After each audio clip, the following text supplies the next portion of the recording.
Siyanibingelela nonke balaleli egameni likaJesu Kristu oyinkosi nomsindisi empilweni zethu. Sithi makube kini umusa nokuthula okuvela kuNkulunkulu uBaba wethu nasenkosini uJesu Kristu. Izwi lenkosi uJesu Kristu leli olilalele njengamanje. Izwi lenkosi uJesu Kristu lapho sishumayela khona, sifundise, siphinde sihlole imibhalo engcwele ngokwentando kaNkulunkulu kuyindodana yakhe uJesu Kristu oyinkosi nomsindisi empilweni zethu. Sizocela kubo bonke abantu abalalele njengamanje ukuthi sonke sibe namaBhayibheli ukuze sonke sizofunda kanye sibe nokuqonda imibhalo engcwele njengoba sishunyayezwa nanjengoba sifundiswa ukufinyelela eqinisweni engeke laguqula umuntu ngokuqonda kwakhe. Kulabo abalalele emva kokulalela sizocela ukuba mungenalo iBhayibheli ukuba udownloade iBhayibheli kuma mobile devices enu, ama laptops noma ama tablets noma ama cellphones kuma app stores ukuze sonke sizofunda kanye sibe nokuqonda izwi lenkosi uJesu Kristu. Kulabo abalalele emva kokulalela abafuna ukubhabhadiswa egameni likaJesu Kristu nalabo abanemibuzo mayelana neBhayibheli ungenako ukuqonda ukuthi mawumntwana kaNkulunkulu ukukholwa iyona indlela ekumele uphile uhambe ngayo kulomhlaba esiphila kuwona. Nalabo abanobufakazi uJesu Kristu oyinkosi nomsindisi esekunikile ubufakazi kubuthule kuzo zonke izindlebe ezilalele ezimisela ukuphenduka ngobufakazi bakho ukuba nixhumane nathi kule mniningwane. Ngizoqala nge-email address ethi izwilenkosi.ujesukristu@gmail.com, izwilenkosi.ujesukristu@gmail.com, noma i-cellphone number noma i-WhatsApp number la sizokwazi ukuxhumana khona ethi 066 566 9245, 066 566 9245.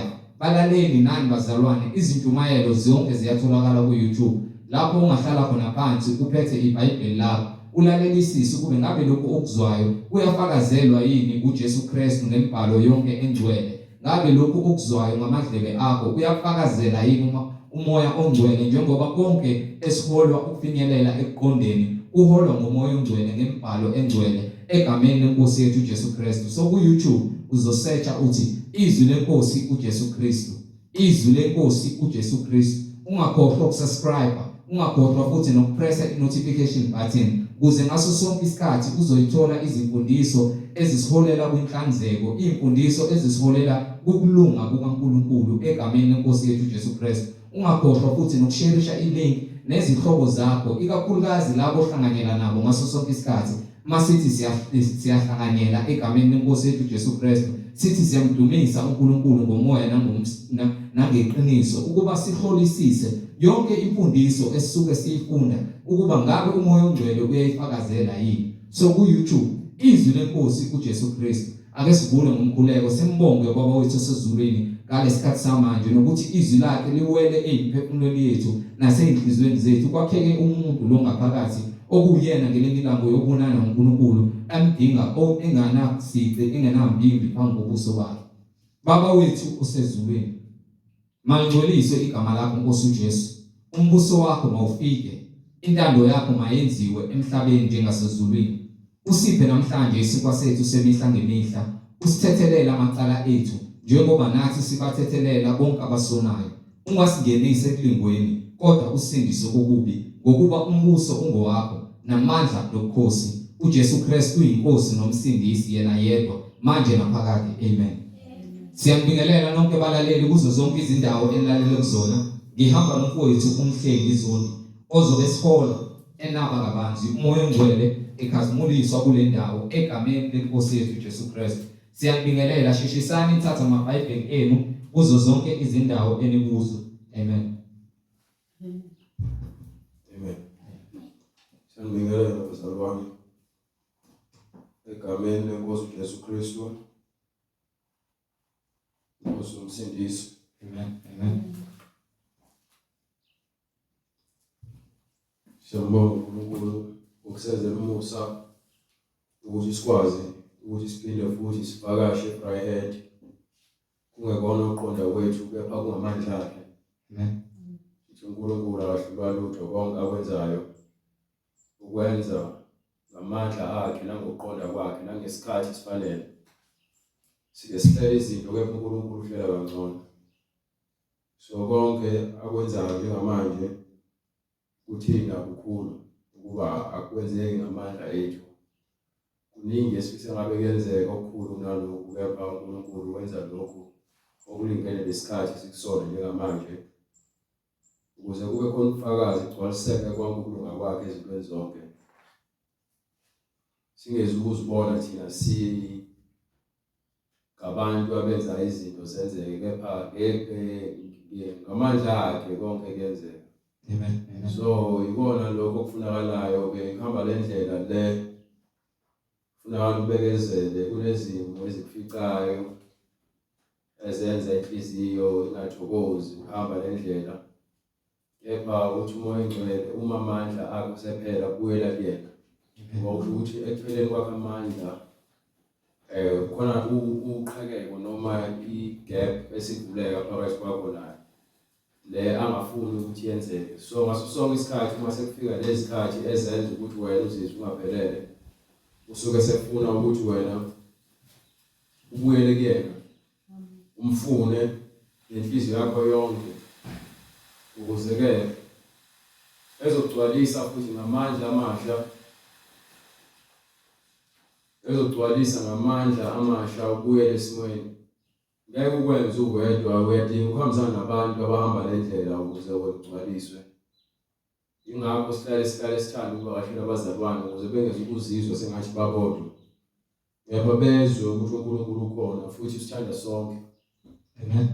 So asizenzeli lokhu ngokuthanda kwethu, kepha sikwenza lokhu ngenxa yomoya engcwele osinikela amandla ukuthi sikwazi ukwenza nothando lwakhe alufakile kithi, ukuthi senze lokho esikwenzayo ngaphandle kokubheka inzuzo, kepha kuba ukuthi sigcwalise lokhu umoya engcwele afuna ukuthi kwenzeke. Ngakho-ke siyambonga uNkulunkulu wamazulu ngakho konke asenzele khona, nalokho asasenzela khona, nalokho angakosenzeli khona, nalokho asadlulisa khona esingakwazi. Sithi uJesu Kristu uyinkosi. Amen. Yes. Akahlulwa lutho. Sike simbonga uNkulunkulu ngabaprofeti bakhe abangcwele abaphathisa izwi. Siyambonga uNkulunkulu ngendodana yakhe yona yodwa ayinika amandla onke ukuba izoba ukusindiswa kwethu, izoba umhlatshelo wethu ukuze sisindiswe. Ngegazi layo elachithekela abaningi kukho ukuthethelela kwezono zethu. Siyambonga uJesu Kristu inkosi yethu yokuphila, ngabapostoli bakhe abangcwele abanika izwi, wabanika namandla esiphiwo sikamoya engcwele ukuba bonke abashumayela levangeli abakholwayo bayakwamukela isiphiwo sikamoya engcwele. uNkulunkulu sibizele ekuphendukeni ukuze sibe nomoya wakhe. Ngaphandle kokuphenduka ngeke siwuthole umoya kaNkulunkulu, siyohlezi singcolile phambi kwakhe. Indaba isuka ngesikhathi uAdamu Eve bona ekuhambeni kwesikhathi uNkulunkulu ebona ukwanda kwesona emhlabeni. Onginike incwadi lapha kulo yeGenesis sahluko Genesis sahluko 6. Funa lapho khona uqala khona uNkulunkulu esethukutheliswa ukuphila kwethu emhlabeni ungafuni ukuthobela izwi lakhe. Amen. Incwadi uGenesis isahluko 6 verse 4. Ngalezo zinsuku kwakukhona izikhwaga emhlabeni nangasemva futhi lapho amadodana kaNkulunkulu angena kuwo amadodakazi abantu awazalela amadodana lana ayengamadodana.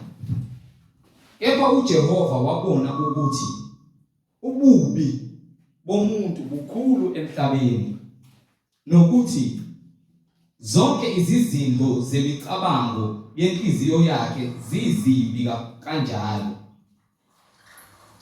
Wayesezisola uJehova ukuthi wayebenzile abantu emhlabeni, wadabuka enhlizweni yakhe.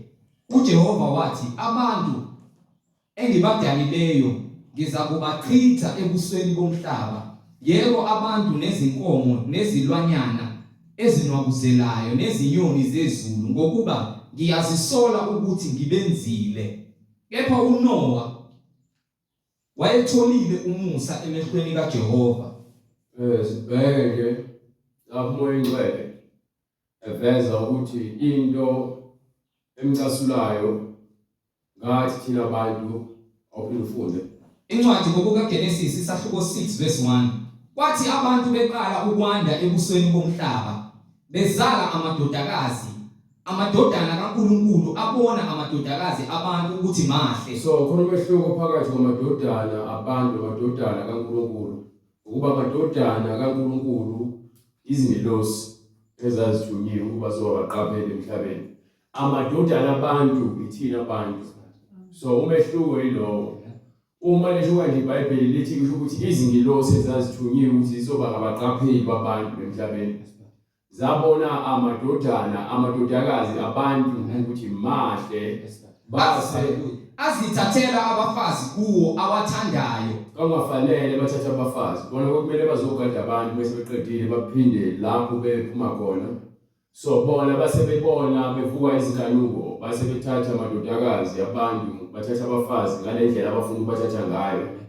Wayesithi uJehova, umoya wami awuyikubusa njalo kubantu. So ukuphila kwethu emhlabeni kwasekuncishiswa ngokuba yini? Umoya wenkanuko. Iwona lo owenza ukuthi thina iminyaka yethu yokuphila emhlabeni inciphe. So namhlanje sesiphila 120 years yaphansi akusakwazi ukugula uyofaka uhlanganisa 300 years. Usuke usufika lapho usubolile because isikhathi sokuphila kwakho usuke sesexpire. Ngobona umuntu esemdala 200 years akasakwazi ukwenza usomelene, akasakwazi ngisho ukuzigeza nokunyakaza. Useyaphila ngokuba umphefumulo usehlangene nenyama kepha yena akasakwazi ukwenza lutho. UNoah esena 500 years wayesakwazi ukwenza zonke izinto, atshale, alime, enze zonke izinto. Kepha manje u8 years uyabona ukuthi amakhehla asuke segugile. Kwenziwa na ukudla ngesikudlayo kepha ngoba uNkulunkulu wakhuluma wathi umoya wakhe ngeke usahlala nathi isikhathi eside. Ukuba soqala umsebenzi ukuthi kube khona abantu sekumele basebenzele ukufana noNkulunkulu ukuze babuyiselwe ekuphileni ngokuba ngesikhathi uAdam noEve bona uyathi uNkulunkulu ngesikhathi uAdam noEve bona Incwadi uGenesis isahluko sesithathu verse 9 verse 17. No, funa from verse 24. Verse 24. Yes sir. Wamxosha uAdam wabeka ngasempumalanga kwensimu yase-Edeni amakherubi kanye nenkemba yelangabi ephenduphendukayo ilinde indlela eya emthini wokuphila. So nayindaba la umuntu usekhishiwe kadini usegwetshiwe isigwebo sakhe waqalekiswa ukuthi ngeke usaphila isikhathi eside uqalekisiwe umhlaba ngenxa yakho la wesifazane uyaqalekiswa ngokuzala kwakho uzozala kanje inyoka nayo ngathi yokusha phansi ngesisu kuyoba khona ubutha phakathi kwenyoka nowesifazane nenzalo yesifazane lo munye uchoboza izithende lo munye ulahla ikhanda. So manje na-ke uma esekhishwa sekuthiwa ukuze yena akwazi ukungena ekuphileni kubekwe amakherubi kwasekubekwa inkemba evutha nhlangothi zombili.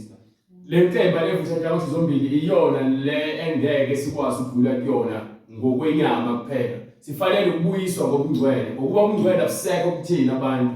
Asisakwazi ukuvele size kuNkulunkulu nje noma kanjani. Ingakho uNkulunkulu ngesikhathi ethi uMoses akakhe itabernacle wayichaza ukuthi nesihlalo somusa kunesiheqo lapho engadlulela khona kunendawo abakwazi ukuza khona abapriesti nje bese kuba khona umpristi omkhulu oya ngaphansi ngale kwesihlalo somusa khona ngene umuntu kwayena umpristi omkhulu akangeni noma kanjani ungena kanye ngonyaka ngegazi lesilwane. So besingakwazi ukungena emgcweleni njengoba uNkulunkulu webeka itabernacle wefuna ukusikhombisa ukuthi lapha ya kule ndawo athi isitshalo sakhe somusa angingeni nombani ungena umuntu ogeziwe. Kepha-ke wayengena futhi kanye ngonyaka. Manje-ke uma sekwenzekele lokho ukuthi umuntu akhishwe emngcweleni ngenxa ukuthi uNkulunkulu bese suka phambi kwakho suke sewusele nobubi bakho kanjalo nakhona uma uNkulunkulu sinaye ngokomoya uma engasekho-ke ngakwena ngenxa yesono sakho isono esixosha uNkulunkulu kumuntu. So uJesu kufika silethela ukuphila. Kepha ngaphambi kwalokho lapha yakule ncwadi engifundayo yaGenesis chapter 6 iyakuvezela ukuthi yini eqhatha uNkulunkulu nabantu. Ngesikhathi sekwanda abantu emhlabeni, amadodana kaNkulunkulu abona amadodakazi amadodana abantu azithathela abafazi abaningi awathandayo. Yes sir. Wayesethi uJehova, umoya wami awukubusa njalo kusahlala njalo kumuntu njengokuba eyinyama nje. Njengokuba ke umuntu uyinyama, izinsuku zakhe ziyakuba iminyaka eyikhulu namashumi amabili. Inyama inhlabathi inyama, umuntu uluthule. Umuntu usezophila manje iminyaka eyikhulu namashumi amabili. 120 usalele manje ukuthi suphile. Awusakwazi ukwecela ngale kwabo. You understand? Go ahead. Ngalezo zinsuku kwakukhona iziqhwaga emhlabeni. So amadodakazi abantu azalela amadodana kaNkulunkulu iziqhwaga kusho ukuthi ama-giant ngesingisi. Nangasemumva futhi lapho amadodana kaNkulunkulu engena kumadodakazi abantu awazalela abantwana.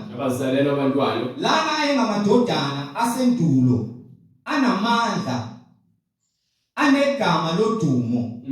Kepha uJehova wabona ukuthi ububi bomuntu bukhulu emhlabeni nokuthi zonke izizindlo zemicabango yenhliziyo yakhe zimbi kakhulu. Nayi futhi eqhatha thina noNkulunkulu imidlinzo yethu. Imidlinzo yethu ngoba uNkulunkulu wazi konke, akukho kufihlakele phambi kwakhe. Incwadi kaJasha ayikho la ikhuluma the same thing ukuthi ngesikhathi abantu besuka bedlinza ngokwabo, besuka behamba beyokwakha imposhongo lomkhulu omqongo ofika ezulwini, base bedlinzile ukuthi bazokhuphuka lo mqongo bafuna ukuyobusa ezulwini, bafike lapha bakhipha uNkulunkulu, bafaka uNkulunkulu babo, babulala umkhosi wasezulwini, benze konke okuphambene nalo uNkulunkulu. uNkulunkulu wayeyazi imidlinzo yabo ukuba nasembhalweni uNkulunkulu uyazi uhlola imidlinzo yomuntu. uNkulunkulu ungumoya, ingakho azi yonke into. So lo moya wakhe iwona lo asakha ngawo. Umuntu oqala wona uNkulunkulu wazi konke ngomuntu. So kubona bonke abantu abazalwayo uNkulunkulu uyakwazi ukuhlola lo muntu ukuthi lo uyilo hlobo lolo ngilifunayo. Lo uyilo hlobo lenkani, umoya wenkani uyawazi uNkulunkulu. Umoya womona uyawazi uNkulunkulu ngokuba uKhayini waba nawo. Uyena futhi waveza ukuthi unomoya womona. Ngenxa yokuthi wathiwa abanikele uNkulunkulu, yena umnikelo wakhe wangamukeleka esikhundleni sokuthi yena azithobe afuna ukufana nomfowabo, yena wafuna ukuthi abulale umfowabo ukuze yena ezothatha isikhundla sikamfowabo ngomona. Kwakuyinkohliso, ngeke usithathe isikhundla sami noma ngabe kuthiwa ke siyafundisa kanje uthi wena ufuna ukufundisa njengami, ngeke ufundise njengami, ungazikhohlisi. Ungafundisa ngesiphiwo uNkulunkulu akunike sona. Mina angizami ukufana nomunye umuntu, ngishumela lokho kubhalwe phansi eBhayibhelini ngoba uNkulunkulu ikona afuna ngikwenze. Yini uyayazi inhliziyo yami, lo moya nenhliziyo ngikunikwa uyena ukuthi ngisebenze lo msebenzi engikwenzayo. Abaningi abantu abakwazi ukwenza lo msebenzi engikwenzayo khona benothando nentshisekelo ukwenza lo msebenzi, kepha ngokuba abanikwanga uNkulunkulu angeke bakwazi ukuba nabo. So ngisho uma ngibulala mina uthi ufuna ukuthatha lesikhundla, ngeke uthi uthathe lesikhundla lesi sibekelwe mina ukuthi kube isami ngisebenzise ngale ndlela uNkulunkulu asinikele mina ukuthi ngisebenzise. Do you understand? So ayikho competition emngcweleni, awukho umncintiswano. Lezi zinto lezi zikaNkulunkulu kumele sizenze ngokuzinikela nangokuzithoba ebusweni bakhe ngokuba umsebenzi wakhe lo. So abantu babulawa umona, izinto eziqhatha izwe, umona, inzondo, ubufebe, udlame, ukukhohlakala kwenhliziyo, ubusela, ukubulala. Izona zinto ezibulala izwe. So mekuthiwa ke uNkulunkulu uze ngomusa nangeqiniso, uthi ithanda umakhelwane wakho ngokuzithanda, ufuna ukuqeda lo moya lo obulala isizwe, umoya womona nenzondo nokufeba nokubulala nokuzifunela kwakho nokuzikhukhumeza. Iyona umoya leyo eqhatha abantu. Ayikho enye into engazi ukuthi iqhatha izwe. Umoya wenkanuko qhatha izwe.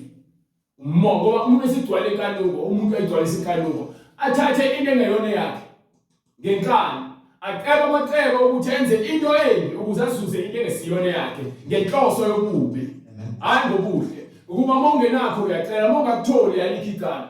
Mokuthola uyabonga ngokuba ufanele ukuthi uzithobe. Inkinga sifuna ukuzithoba. Sicabanga imicabango eminingi ukuze sizuze lokho esikufunayo. kanti mekuthiwa ke anelizwe lokhona kunesimo esificayo ungakwazi ukunyakaza ngale ndlela ofuna ukunyakaza ngayo ungakwazi ukwenza izinto ngale ndlela ofuna ukwenza ngazo kubekele leso sikhathi ukuthi yiba leso sikhathi uzokwenza njani leso sikhathi uzoceba amacebo ukuthi uzikhiphe noma uzoceba amacebo ukuthi wena ke wenze lokho uzosiza wena kwesikhashana noma uzolinda ngoba phela kuthiwa ke uJobe wahlolwa uAbraham wahlolwa uJoseph wahlolwa Abraham wahlolwa ngendodana yakhe uNkulunkulu wafikelela ngezwi wamkhipha kubantu bakubo thebe semkhiphile wamenza isithembiso naye uhamba nje uAbraham utshela uNkulunkulu hambe eGibhithe hambe eAbimeleki uyamkhomba ukuthi ake uAbraham ulandela izwi kaNkulunkulu nangoku esezele manje kulontuzana uIsaka lo Isaka ulandela uNkulunkulu uJoseph naye uyathatha wajiswa eGibhithe uyogwetshwa unyaka u10 azange ezenze lutho kepha waqhubeka wathembeka enkosini engazange enze lutho kunefona icishe wefe excited so izinto eziqhatha isizwe ilezi zinto lezi ekuthiwa siziyeke thina singafuna ukuziyeka iBhayibheli lilwa nobubi benhliziyo yakho nayo yonke emidlinzo eqhatha thina noNkulunkulu njengoba ethi-ke kwincwadi yaMathewu kusahluko 15 ezinye futhi izinto azizondayo zikho incwadi yeZakha 6:16 incwadi iZakha 6:16 kukhona izinto eziyisithupha azizondayo uJehova yebo eziyisikhombisa eziyisinengiso emphefumulweni wakhe amehlo azindlayo nolimi lwamanga umuntu oqamba amanga nezandla ezichitha igazi elingenacala kubulala nenhliziyo etheba imicabango emibi lezonto ekhuluma ngayo kuhlala udlinze ngezinto ezingalungile ucabanga ukwenza ukhohlakala nezinyawo ezishesha ukugijimela ebubini nofakazi wamanga ophafuza inkohliso umuntu oba ufakazi wamanga hamba efakaza ezindabeni ezingamdingi ngenxa ukuthi ufuna ukuthatha ke uhlangothi oluthize ngokuthanda ukuthenga ubuso okungakayifundo yonto le obanga ukuxabana phakathi kwabazalwane umuntu olanda ingxabano phakathi kwabazalwane so uthi uJesu nakhona bese sifezela kwincwadi yakhe uMathewu kusahluko 15 verse 18 veza izinto ezizimbi ngomuntu eziqhamuka uthi akubona into esidlayo kepha izinto eziphuma ngaphakathi kuthina lezi ezingcolisa thina abantu abona unyama ingcola inyama into engcolayo umphefumulo wakho because inyama kuthiwa iza kubona kuthiwa inyama iza kufa kepha umphefumulo awusoze wafa uma umphefumulo wakho ungcolile awunandawo uNkulunkulu sifanele ukuhlanjululwa sihlanzwe imphefumulo yethu ukuze sibe ngcwele phambi kaNkulunkulu ukuba ngaphandle kokuba ngcwele ngokomoya ngeke ube ngcwele ngokwenyama inyama ayisoze yaba ngcwele ukuze ibe ngcwele inyama fanele ihlanjululwe umoya ongcwele ukubona ukuthi uhlala kuwena ukuyekise yonke imisebenzi ezokungcolisa wena nomphefumulo wakho because umuntu wakhiwa enhlabathini kwasethiwa ngobulu uthi uzaphinda enhlabathini kepha kwathiwa uNkulunkulu wafaka umphefumulo wokuphila kumuntu so umuntu wawungcolisa umphefumulo kaNkulunkulu ngezinkanuko zenyama zokuhala ngesikhathi uIva ebona isithelo ebona ukuthi siyadleka futhi sinanelekile ukuthi ke singahlakaniphisa wasidla kwakuyinyama le kwangewona umoya kepha kwakuumoya wokusebenza umoya omubi inyama besithatha seyidla seyingcolisa imanje umphefumulo ophefumuleni nomuntu lo so lo muntu sengcolile ngenxa yokuthi manje usenze isenzo esibi esiphambene nomoya ongcwele uNkulunkulu ngumoya uNkulunkulu umoya ongcwele othi besinika umyalelo lemfundiso usinika umyalelo nezimiso ezingcwele abafuna ukuthi ke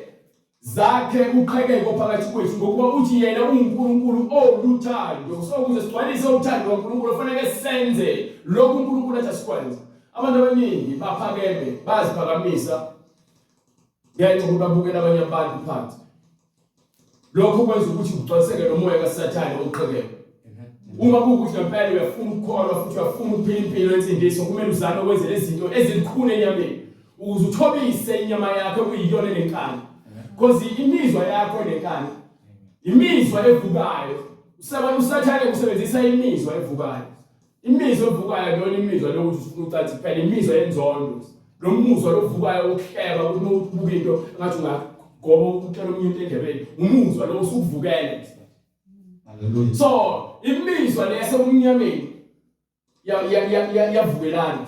Bekuthiwa kuyavukelana imibuso, usho ukuthi kunezinto ekumele zenzeke. Abantu bathi kuvukelana abantu kanti kuvukelana imimoya. Lord Jesus.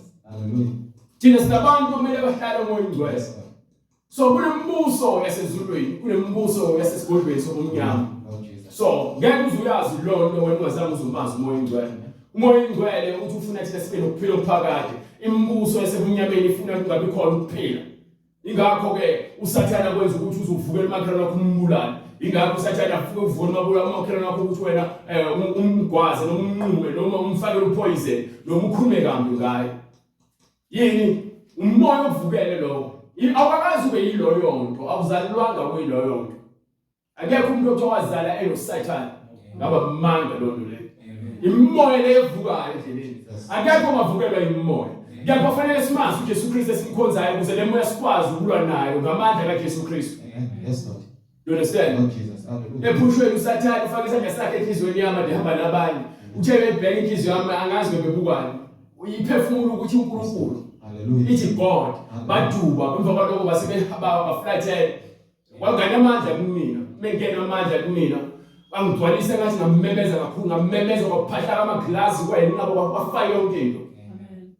Amandla kaNkulunkulu. Ngelizwi uJesu angimbizi ngokuthanda kwami uJesu uyaziphumela kumina noma ngile. Hallelujah. Yini ngokuba sengiyamazi ngokwembali. Simele ukumazi ngokwembali uJesu.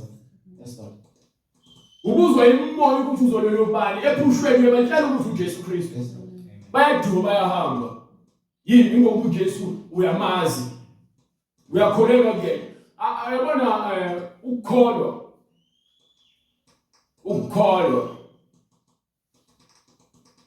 Ungakhulela.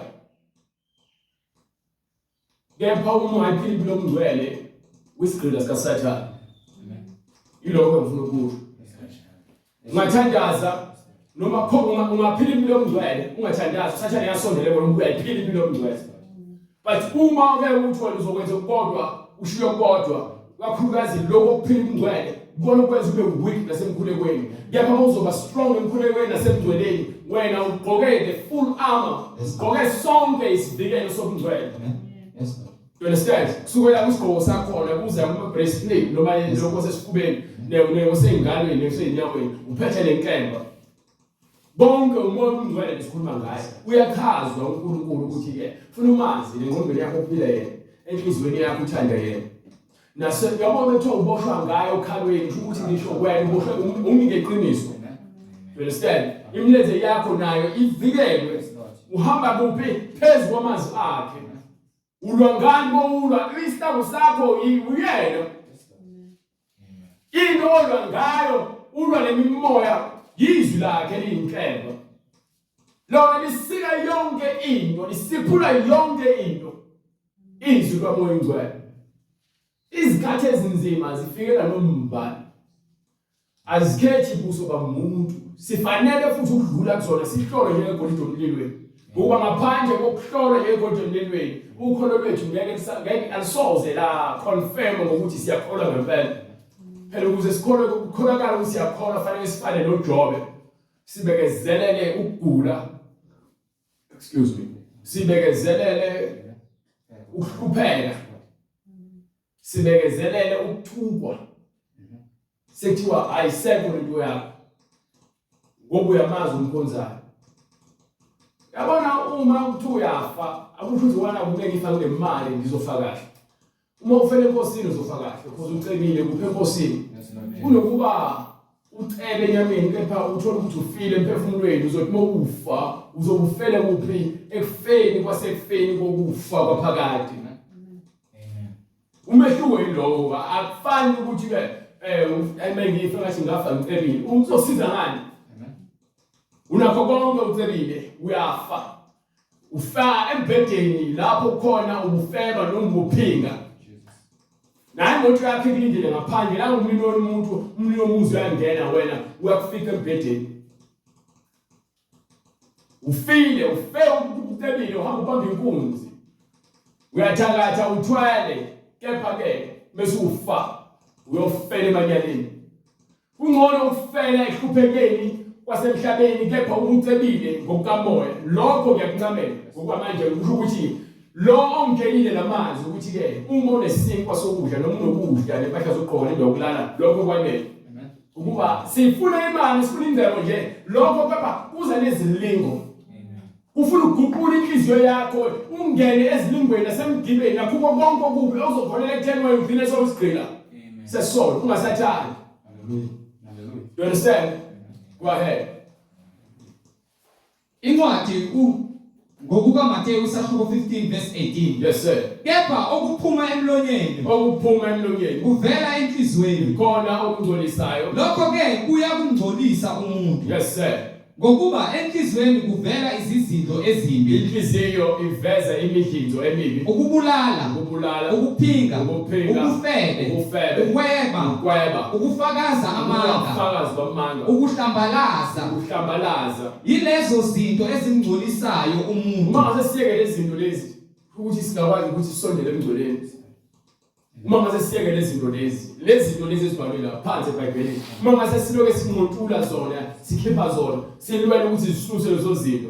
Then kusho ukuthi ke sokwazi ukuthi lithi iBhayibheli ithanda umakero kokuthanda. Wena usuyaqonda ukuthi yini ayifunayo uNkulunkulu, yini angayifuni.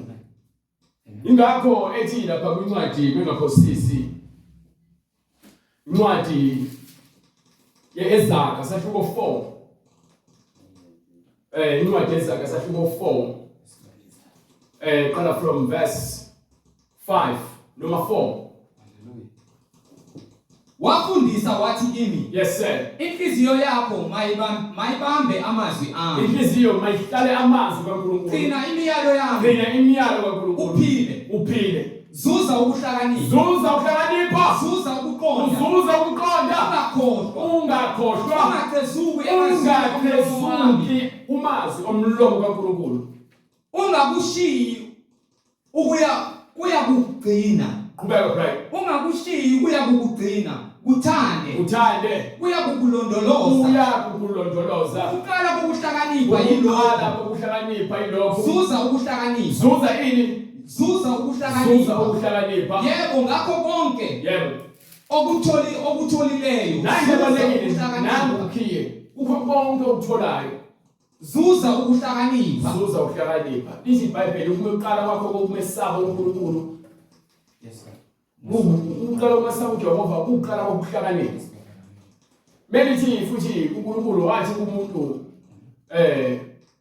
ukusuka kokubi ongiphe lo ncwadi leyo eJobe sahluko 28. Ncwadi yaJobe 28.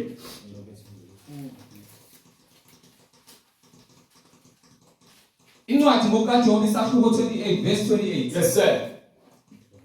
Wathi kubantu bhekani.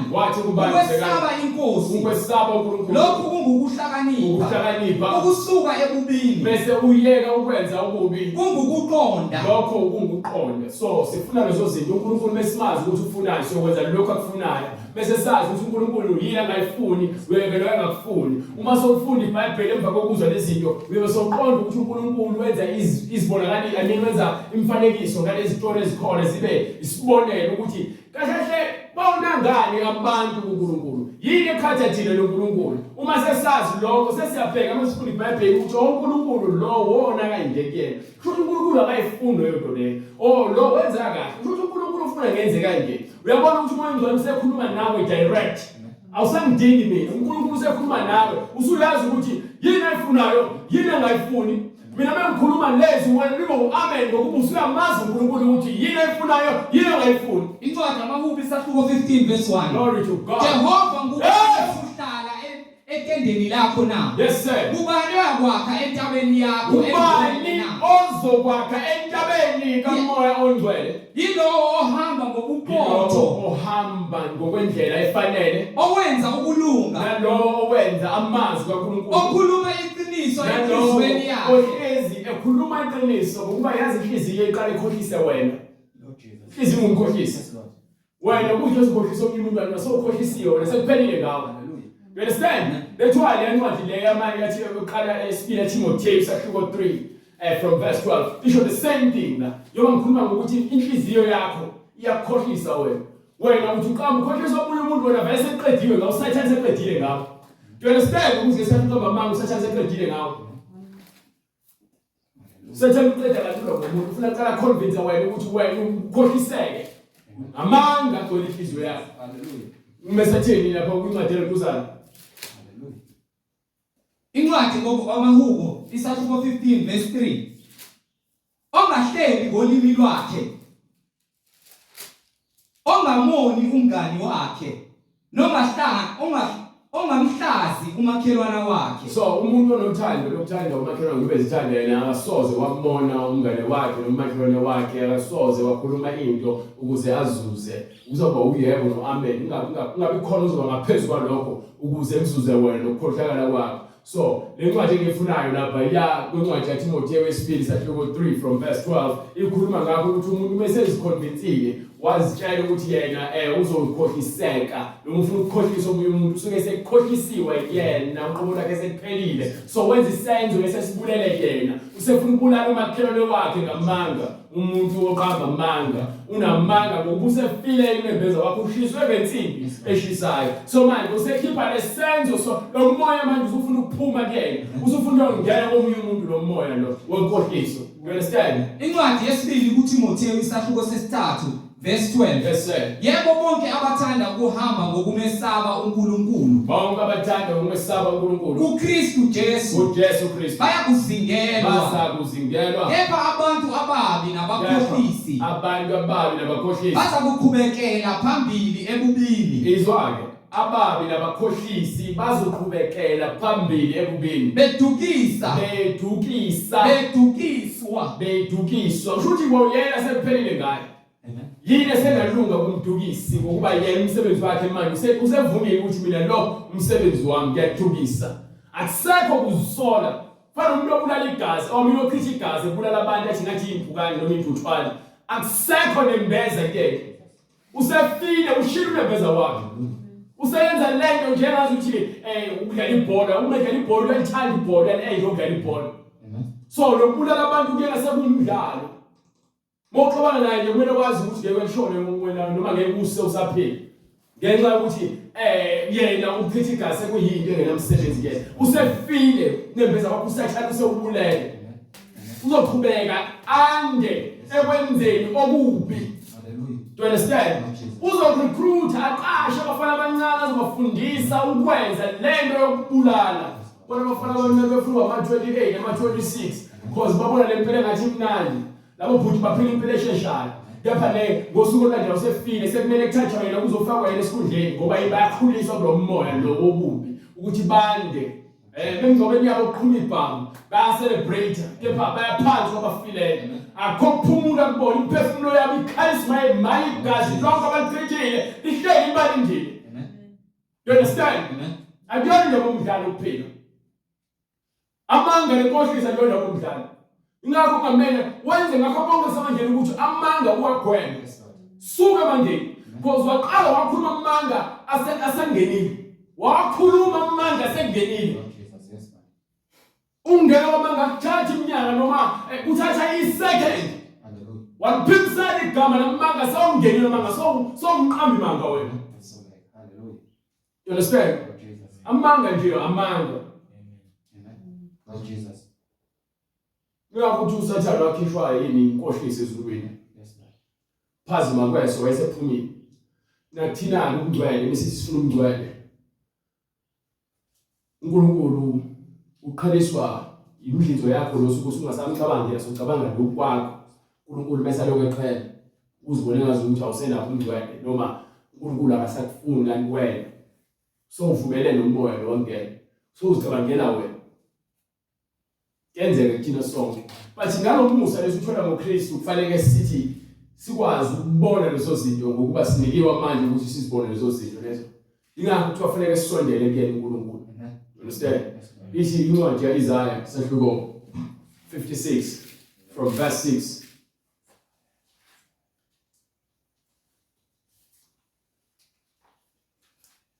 Incwadi yaIsaya 56 verse 6. Yes sir. Nabezizwe No 55:6. mfuneni uJehova esenokutholwa. So uJehova awukwazi ukuthi ungasofile bekufuna bakini bengakwazi ukukuvusa. Isikhathi sakho sokuthi wena ube nokulunga enganesikhathi wena usaphila. Bese uphumela umphefumulo ngeke usakwazi ukufuna ukulunga. So uyohlangabezana ubhekane nani nesigwebo sakhe sikufanele ngesenzo sakho senzile emhlabeni sokukhohlakala ekuyisona esikuholele kule ndawo oyophelela kuyona. So angikwazi ukuthi into sengifile bathi kunabantu abazongikhulekela bathi mina bazongifaka ezulwini. So sekwenzeka. Angikhathali ukuthiwa ngikholwa kangakanani. Yabona ukuba kuyenzeka ngabe ngikhulekela nje bonke abantu sebafa bakithi. Kepha ngabe uthanda amabhelele ngoba futhi ngibakhulekele bonke. Bonke abantu abaphilayo. uJesu wafela thina sonke. So why fanele ngikhethe thina abantu siyakhetha phela. Sithi yazi nje umntanami yazi nje uma wami yazi indodakazi yami isalukwazi sami ucabangela yena ngoba uthando lwakho lukhulu for yena. Mina ngifuna uthando lwakho lube lukhulu for wonke umuntu njengoJesu. Ingakho iBhayibheli lithi mawubekile nomqondo wakuKristu Jesu. Umqondo kaKristu Jesu ufuna uthande bonke abantu ungakhethi ubuso bamuntu. Kepha thina abantu sinokukhetha ubuso babantu. Lokho kuyimvelo yabantu. Kepha ngokwemvelo kaNkulunkulu ufuna sibe nalomoya kuKristu. Wayazi ukuthi uJudas Iscariot uza kumbulala, kepha wembekele eduze kwakhe. Mfuneni uJehova esenokutholwa. So indlela yokumfuna imanje ngalesikhathi kwenzeka lezinto ezinzima ezibhlungu ilesikhathi unikiwe ukuthi wena funa uJehova kulezi zimo lezi ezinzima. Funa yena Nimbize eseseduze. Manje ke uma lithi nimbize eduze lithi izwi uNkulunkulu akakude. Nawe nami noba uthi izwi lakho semlomeni izwi lakhe noma igama lakhe siyabiza sonke. Bathi uma sibiza lezwi lakhe noma legama lakhe ngokungakholwa ngeke sizikwazi ukumfumana.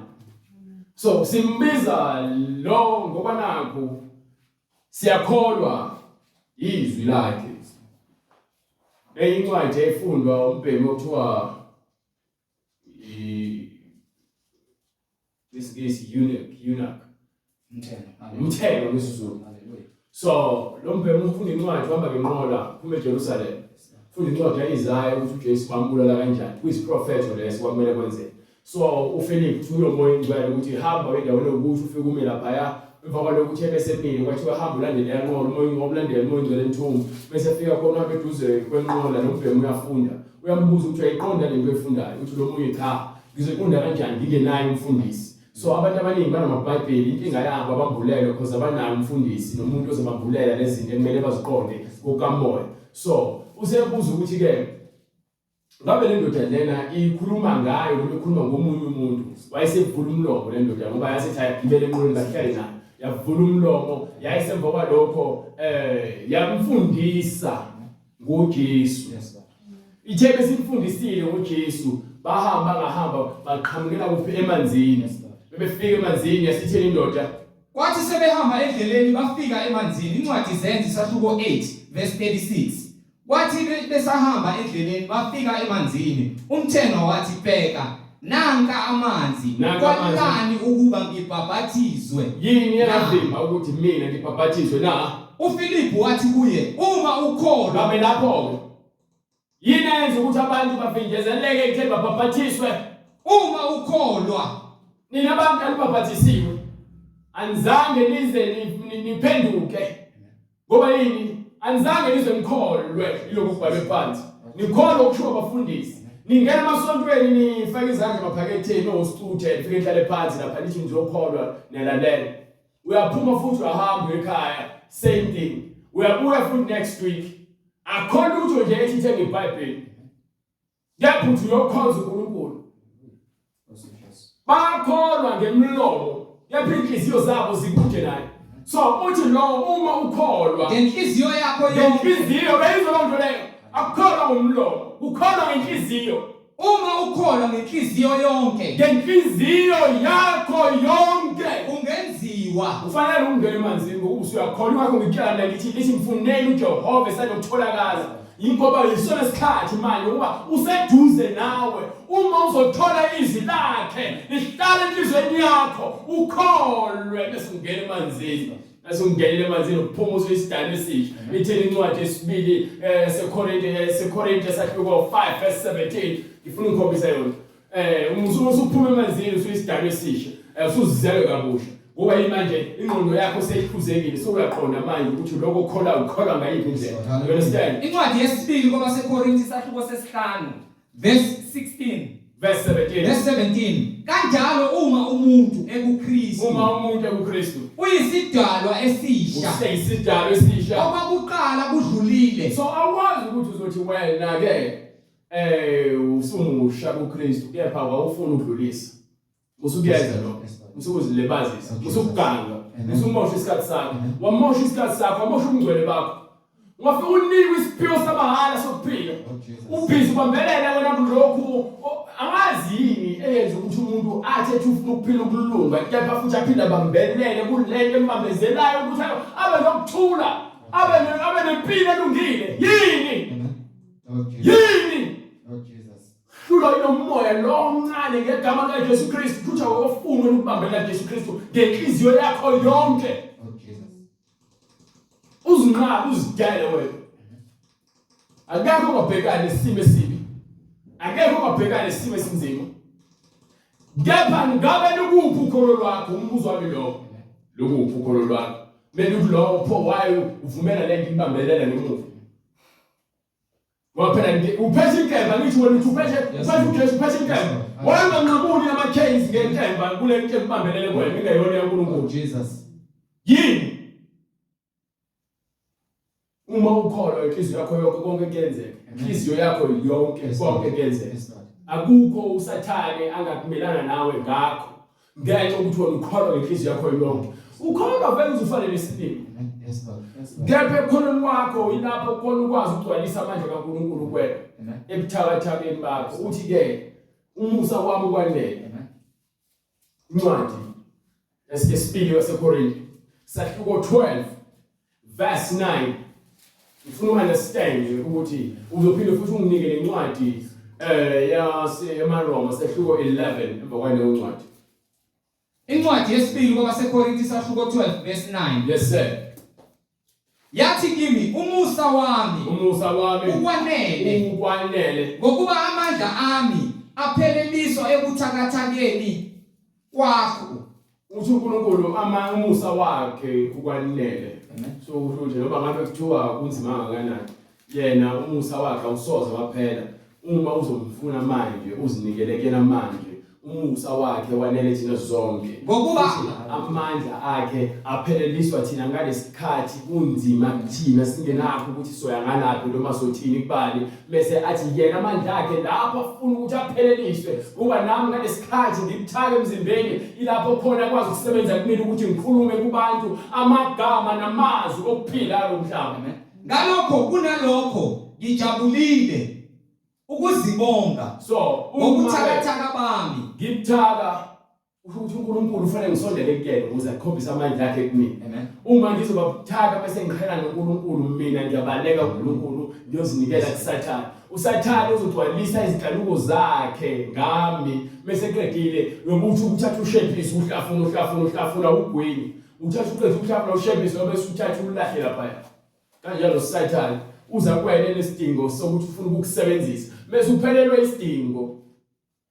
sokusetshenziswa uSathane uyakuthatha kulahle lapha akasena umsebenzi kunalokho ufuna ukuthi ugcine vele ufele kuphi esonweni usufa vele awusena flavor akusekho ushukela kwena so manje akusekho ushukela akusekho umntwana kwena haleluya usuyazihambela nje uyongena uyongayikhoba yabona umbila sonke sifuna ukuthi usamusha usahlafuneka uthambile bese kwamahleza sekumbili uqinile sekuvele isikhathi sokuvuna thatha yonke lento uyiqoqe ndawo ngeshisa kanjalo nathi ke emngcweleni ekhulunywa ngomngcwele kuthiwa amakhoba ayoshiswa sifaniswa nokuthi nathi ngoba usukubona ngathi utshalile lezathi ngesemsebenzi nathi sikwazi ukuba nomsebenzi ezulwini ngabe nomsebenzi manje so ukuyongena lapha ezulwini kufanele singene ngobungcwele futhi emngcweleni uhlezi ufresh uyadingakala ngokuba yini umzimba wakho umkhula kepha umphefumulo wakho uhlezi ukhiqiza izithelo ezifanele so unomsebenzi ngisho embusweni kaNkulunkulu You understand? So ingakho iBhayibheli lithi uma ukholwa ngenhliziyo yakho yonke kungenzeka. You understand? Ngenhliziyo ethokozile waziyela yena emanzini wayongena waphuma ejabulile. Ayizolonto leyo. Bese njengoba ithi ingane mufune esanokutholakala. Kuba ngale kwethula. Soze samfuna. Soze samthola. Soze saphuza amanzi okuphila. Soze sakhe isinkwa sokuphila. Soze saba nokuthula. Kuba ukukhala nokugedla kwamazinyo nokusha komlilo ongagcinekiyo kulezi impethu zakhona ezingafi. Ziyakuqeda nafika ngani Nkosi. Iyona into ebuhlungu leyo ngokuthi ke silazi iqiniso kube ungcono ukuthi awulazi nginikeke le ncwadi le ngifuna ukutshela ukuthi ngifuna ukwazi yini ngakufumanisa nothando lwaNkulunkulu yini ngabe uqhuzuka ngabe ukubala uphaketha empty kube ngaphandle ubona ufuneka gcwaliswe imali hambe nawo ukuthi mase kube nemali iphaketha mzogcwala iqhumbe ngayo uthando lwaNkulunkulu wenzobuya ukuthi indlala izohlukanisa noNkulunkulu ngabe ukufa sabukufa kuzohlukanisa noNkulunkulu incwadi yaseRoma sahloko 11 from verse 36 yini engahlukanisa uthando lwaNkulunkulu Ngokuba konke kuvela kuye. yebo Kukhona ngaye. Kuya kuye. No, awuhlehle kancane uqala from verse 34. Ngokuba ngubani owawazi umqondo weNkosi na? Yes sir. Nokuba ngubani owaba ngumluleki wayo na? Yes sir. Noma kungaba owaqala ukuyipha ukuba kubuyiselwe kuye na? Yes sir. Noma ngubani owaqala ukuyipha ukuba kubuyiselwe kuye na? No, awuhlehle price uqala from verse 32. 28, go ahead. Ngokuba ngokwevangeli bayizitha ngenxa yenu kepha ngokukhethwa bangabakhethiweyo ngenxa sahloko 8 ngiyatholisa. Sahloko 8. Akuyona. Yini sahloko 8. Suka no verse 34.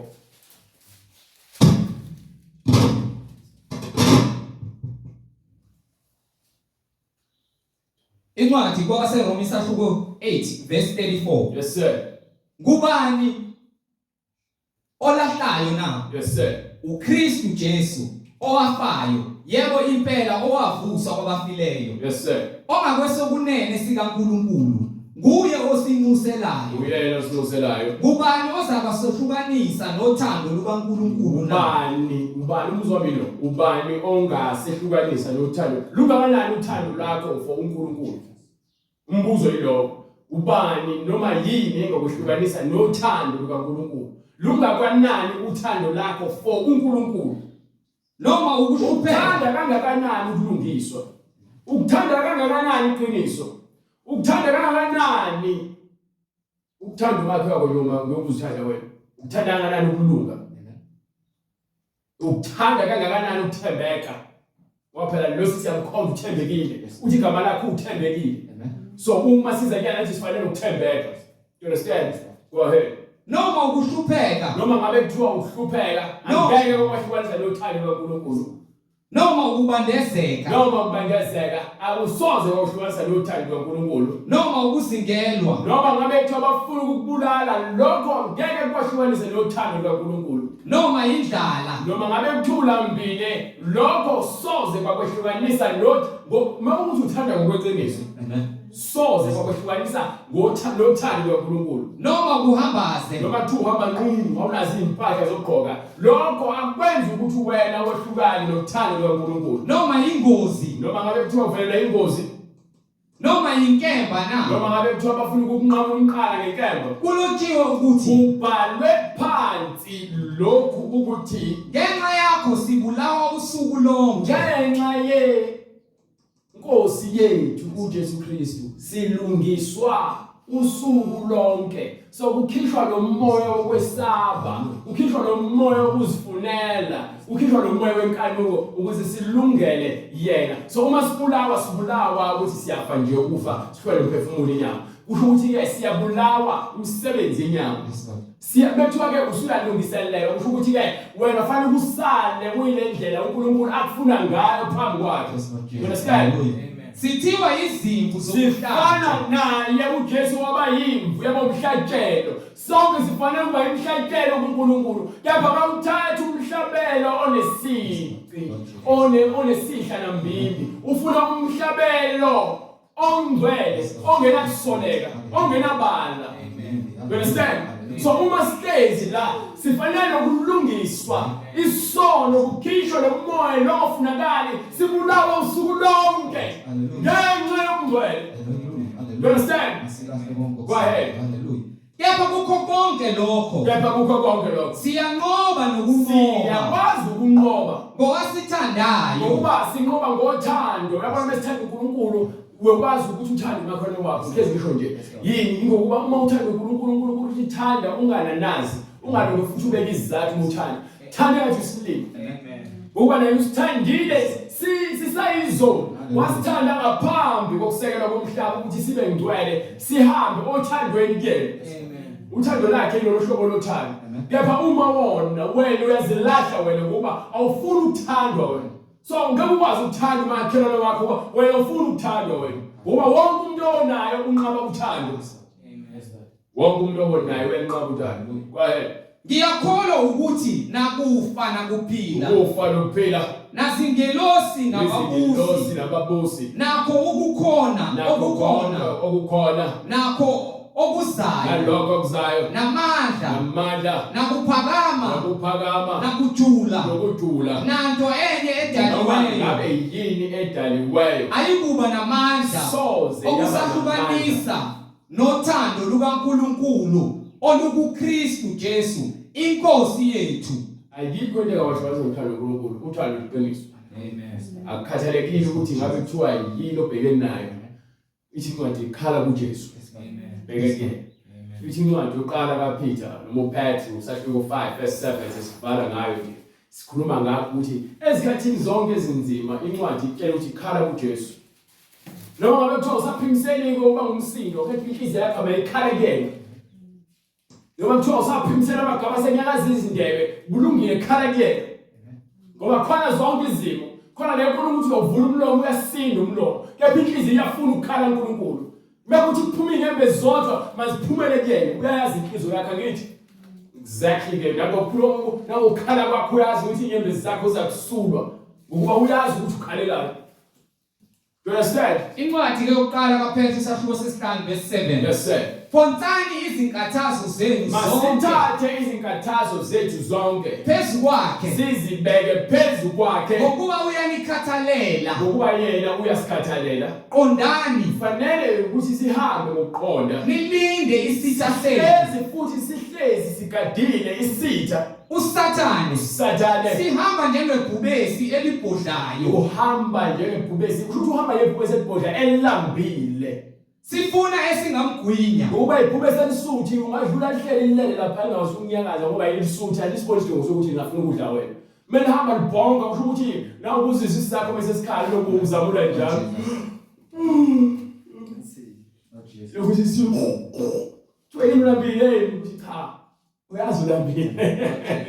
You understand? So lo Sathane uhamba kanje ulambile, usathane ukulamba kwakhe akugcwali kuthiwa ke njengeso nesihogo ungagcwali kanjalo inhliziyo yomuntu. So lo Sathane inhliziyo yakhe ayigcwaliseke. Yabonke abantu abagula uSathane emhlabeni abeneli, uthe lo nkosikazi amshiya, uthe nemali afuna ukuyokwazi ngendlela engafanele, uthe kungonakelela uthe nakho konke abona ukuthi ufuna athakathe yini inhliziyo yakhe yonakele. Melana nani naye, simele ukumelana naye, niqinile ekukholweni. Siqina kuphi? Ekukholweni. Simelana noSathane ngokuqina ekukholweni. Simelana ngokuSathane ngokuhlala kuJesu. Nazi ukuthi akekho umuntu ozothi mina ngikholwe nje ngiphila impilo yami uNkulunkulu uyazi inhliziyo yami. Hayi uNkulunkulu uyazi ngiyamkhonza nje ngiyamthandaza. Kepha ngapha ubhizi kwegwayi baba ibhola bhiya ubuka amavidiyo ocansi. Lo muntu lo akamazi uNkulunkulu. umuntu udoba tattoo ufaka ama-gold chains ufuna ukuhloba nje upende izinwele ubundi izitayela wenza yonke le nto le gqoma amabhuluku amadabudabu uyaswela uthanda i-fashion bese uzokhuluma ngomngcwele ngingakhathazi ngiyamazi uNkulunkulu ngiyafunda iBhayibheli lami ngiyafunda iBhayibheli bathi-ke uthi uNkulunkulu-ke wenzile amehlabo ukuthi bafunde lebo bangaboni ukuze kugome imiqolo yabo babanje noxhaga ukuthi bayazi so umuntu ozibona elungile yena umuntu ukungena ezulwini ukungena ezulwini ungaya kaShemba ungaya eZayoni ungaya emaCatholic Church ungaya emaLutheran asinandaba uma nje ungashiwanga ukuthi yamkela uJesu uhlukana nezono zakho wena nekuzuye uNkulunkulu because usho uJesu mina ngiyindlela umuntu uma yindlela abantu uzoma kanjani eceleni kwayo ukuthi uyalapha because ufika uhambe uthi awubona uhambe ngendlela wena ba uthi umuntu uyiqiniso wena ungahambi eqinisweni bese ufika uthi hayi ke mina noma ngilwazi iqiniso bengazi ukuthi ke kufanele ngasenze isono isono hayi bengamele ngenze umuntu kabi yini le ukubulala wena ubufeba nje hayi phela benimthanda nje kodwa benimthatha nje unkosikazi wami akengeni unkosikazi wakho ubumshiyo lala futhi nje ukuzibona ulungile emehlweni akhe akusho ukuthi wena ulungile sonke silungu sokuJesu emhlabeni futhi ayikho enye indlela indlela yokungena kunesango nalendlela esihambayo uJesu bonke izalusi izinyanga betshela abantu abazamadlozi nayo abadibola umsalana lo nto le imfucuze kumele bayithathe bayifonyoze bese bayithathe bayifake lapha emgqomeni babadile ukuyifaka emgqomeni kumele bayishise futhi iphele kayo ukuba into engekho into engasoze yakhona ivele izodina emlilweni vele ke esihogweni bekuthi ayifuni ukuphenduka so thathani izinkathazo zenu nizilahle kuJesu ngokuba yena omkhathalele melanani naye nimelane naye usathane niqine kuphi ekukholweni nazi ukuthi bese nasiloko zona lezi zinhlupheko zehlela abazalwane benu abasezweni kushuka amakholwa kushuka abantu bethiwa umzalwane usho ukuthi umfowenu bethiwa ubrother sekumuntu lo onzalana naye ngokamoya nangokwenyama kuthiwa brethren kanjalo nangokamoya yashiwo brethren lana ke bese bethi umzalwane akuyena ukuthi umuntu nje ngona uyakholwa naye umzalwane umuntu enzalwa naye kuthiwa umzalwane so nabazalwane basezweni bafana nathi sesivelela lezimo ezinzima. Do you understand? Incwadi kwabase-Efesi isahluko 6 verse 11. Hlomani izikhali zonke zikaNkulunkulu. Hlomani izikhali zonke zikaMoya. Ukuze nibe namandla okumelana namaqhinga kaSathane. Kumele kufanele sihlome ngezwi likaNkulunkulu ukuze sikwazi ukuthi sahlukanise phakathi kokubi nokuhle, sikhethe okuhle. Iyona nto leyo ezikholela engcweleni okupheleleyo. Izwe libulawa ukukhuhlakala kugcwele inhliziyo yomuntu. Kanjalo nokulunga kwezwe futhi kugcwele kuNkulunkulu ukuthi uma sisithathe kuzophila kuthina sikwazi ukunqoba uSathane ngoba umoya kaSathane wona obusayo kulo mhlaba lo siphila kuwona. Ngenxa ukuthi abantu abaningi enhliziyweni zabo sebewuthathile bakwenza kwayi indawo la uSathane khona ahlala khona athi uhlalo sobukhosi enhliziyweni zabo. uJesu Kristu inkosi. Socela usifule incwadi yezenzo 2:38. Glory to God. You understand? Yes, sir. Incwadi izenzo isahluko sesibili verse 38. Yes, sir. Verse 37. Sebekuzwa bahlabeka enhliziyweni. Bathi kuPetru nakwabanye abapostoli. Madoda bazalwane. Siyakwenze njani na? uPetru wayesethi. Phendukani. Iloyo naloyo abhaphathizwe. Egameni likaJesu Kristu. Kukho ukuthethelelwa kwezono zenu khona niyakwamukeliswa iziphiwo zikaMoya oNgcwele ngokuba isithembiso ngesenu nesabantwana benu esabo bonke abakude bonke inkosi uNkulunkulu